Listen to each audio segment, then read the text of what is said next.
రోజుల్లో రోడ్లు ఖరాబ్ ఉంటే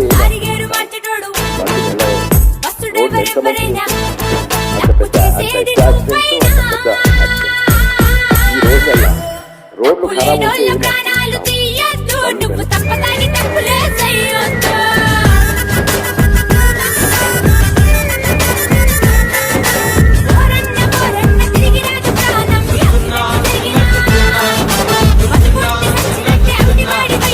అనుకోకుండా పుసుకులైన అపాయాలు పెరింత మందికి జీవోవడం చాలా దురదృష్టకరమని అనుకుంటూ బాధపడ్డాడు చేవేళ్ళ ఎమ్మెల్యే కాలే యాదవ్ సార్. ఇవాళ పొద్దుగాల ముజ్జగూడ కాడ సర్కార్ బస్సు టిప్పర్ టక్కరై బస్సులో ఉన్న పెరింత మంది ఆడికైనా జీవిడిస్తే వాళ్ళ నల్ల చేవేళ్ళ దవాఖానలో చూసి దుఃఖపడ్డాడు ఎమ్మెల్యే సార్.